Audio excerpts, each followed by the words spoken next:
todos los sólidos se disuelven en el aire.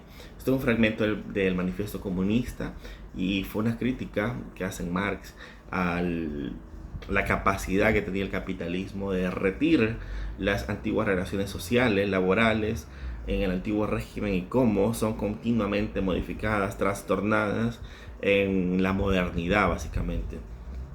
Y bien, esa capacidad que tiene el capitalismo de modificar esas relaciones sociales es lo que me trae un poquito acá, ya que he observado, bueno, por ahí hay algunos divulgadores que son muy, pero muy populares en el caso salvadoreño, que hacen una mezcla que en mi caso, y eso es el punto que trato de argumentar, es un oxímoron, una verdadera contradicción incoherente e incongruente.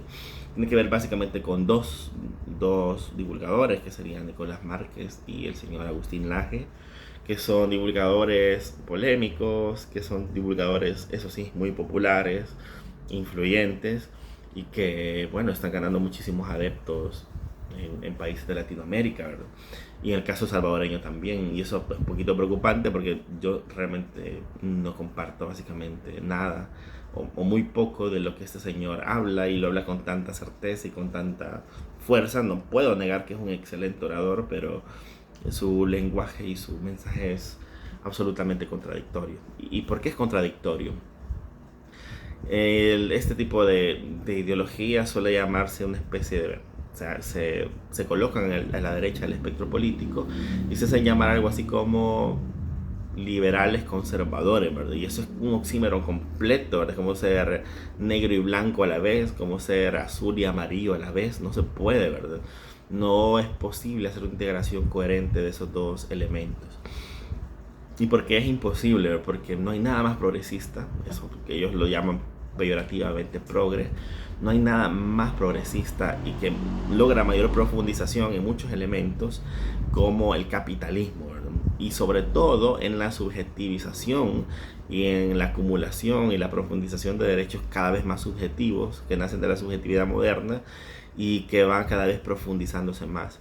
Y eso es fruto de esta época capitalista, ¿verdad? Esta época capitalista que este tipo de gente defiende mucho, pero que quieren separar solamente la parte económica y sí ser intervencionistas en la parte moral, ¿verdad? En la parte moral, en la parte de la tradición. Entonces, la contradicción está en que no hay nada más progresista que el capitalismo propiamente, que está continuamente modificando las relaciones, que está continuamente modificando incluso la autopercepción, la autodeterminación, que solamente se puede brindar en eso, ¿verdad? En el conglomerado, en la interpretación casi sin límites de la percepción individual, de los derechos individuales, de la subjetividad individual que se da en estas constituciones liberales, social liberales o de liberalismo clásico, o de socialdemocracias y de liberalismo clásico, que están combinadas en la mayoría de naciones y constituciones de lo que hoy llamamos Occidente, y en la cual los podemos incluir nosotros incluso porque somos herederos en esa estructura constitucional. Bien, casi no hay nada más, no hay nada más progresista que continuamente está modificando, porque necesita hacer mercancía cada innovación, ¿verdad? Si ahora se pone de moda, por ejemplo, qué sé yo, tener una talla grande, se va a poner de moda y se va a plasmar en todo momento que ser talla grande es una moda, y se va a modificar la relación y se va a modificar la visión que se tiene de las personas de talla grande. Pero si el día de mañana se da, qué sé yo, viene una plaga y ataca a las personas de talla grande y es necesario bajar 4 tallas, la talla baja va a ser lo máximo, y el sistema lo va a promover porque necesita renovarse continuamente. Y así es el capitalismo, un movimiento progresivo, continuo, de destrucción, de autocomposición y de hacer mercancía cada una de estas innovaciones.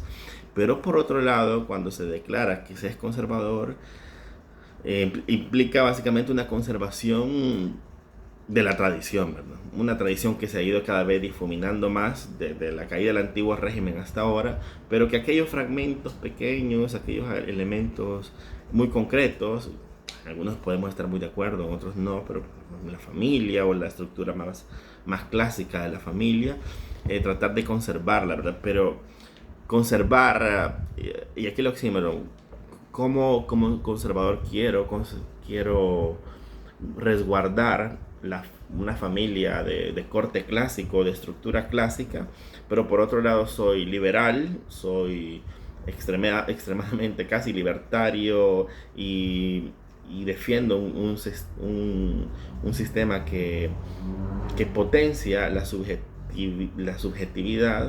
y estoy tratando de resguardar la familia clásica o de estructura clásica, pero por otro lado apoyo un sistema que continuamente está dando la posibilidad que el individuo se reconfigure y luego se deshaga y se quite del mapa. Es decir, estoy por un lado levantando o sea, estoy destruyendo con una mano lo que sostengo con la otra, y así continuamente, ¿no? Y esto se da mucho en este tipo de países de reciente herencia socialdemócrata o liberal, ¿verdad? Entonces, ese tipo de posturas, en este caso o de muchos de sus seguidores, y que no es original de él, ¿verdad? Pero tratar de combinar el liberalismo o la progresividad que tiene el sistema capitalista junto con ser conservadores de un par de cosas que todavía siguen intactas o que están continuamente siendo... eh, siendo cuestionadas por esa misma subjetividad extrema que permite el sistema capitalista, me parece una completa contradicción, ¿verdad? Y es que la verdadera unión de estos conservadores con estos liberales se dio en el siglo XX a partir de, bueno, el enemigo el enemigo este el enemigo de mi amigo es mi enemigo, ¿verdad? Entonces, a partir de estas alianzas creadas, bueno, obviamente los conservadores, por un lado, estaban en contra del comunismo porque el comunismo tenía un método de análisis materialista histórico, que hasta podríamos decir ateo. O sea, ellos tenían consideraban que te ponía en riesgo las creencias, la tradición, incluso la parte religiosa, y obviamente tenían como enemigo al comunismo. Y por otro lado, los liberales tenían por enemigo al comunismo porque el liberalismo se basa en gran medida en la propiedad privada, y obviamente el comunismo tiene como gran finalidad la abolición de la propiedad privada y la dictadura del proletariado. Entonces, claro, ambos se veían en peligro ante el comunismo y se aliaron, ¿verdad? Pero resulta que en esta alianza conservadora liberal hay una enorme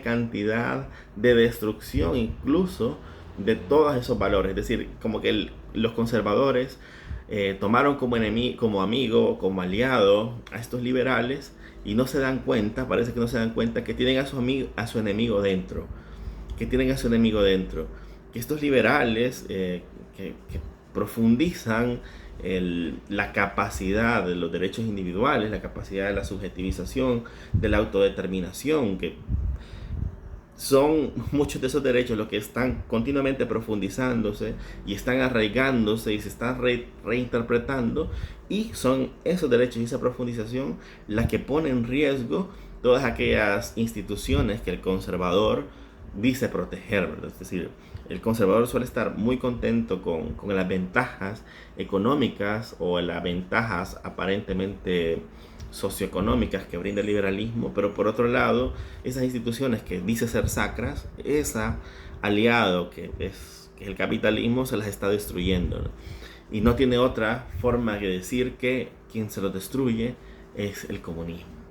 Y no, efectivamente, el comunismo está no sé si en vía de extinción, al menos en nuestros países está en horas bajas, aunque a nivel mundial está en horas fuertes. Al menos esa combinación China, comunismo, el capitalismo voraz, está poniendo a este imperio, bueno, esta nación, a la República Popular China, en uno de los primeros lugares productivos, riqueza, etcétera, con una influencia enorme. Así que tampoco podemos decir que está muerto, pero al menos en la parte del mundo que usualmente vemos, que nos muestran las noticias, sí, el comunismo es un poquito secundario, está en las afueras, ¿verdad? En las afueras del espectro político. Así que ser liberal y ser conservador es una absoluta contradicción. Y ahí una cosa loca, absolutamente loca, de decir, en el caso por ejemplo de los proabortos, que dicen que soy conservador, quiero la familia, pero quien provoca en gran parte esa destrucción de la familia que ellos pretenden conservar ha sido el propio capitalismo, el propio liberalismo, los propios derechos individuales, la interpretación continua y la profundización y la, y la subjetivización de estos derechos, la que ha puesto en peligro a esas instituciones que dice defender. Entonces, señores conservadores, al enemigo lo que tengan en casa. Saludos.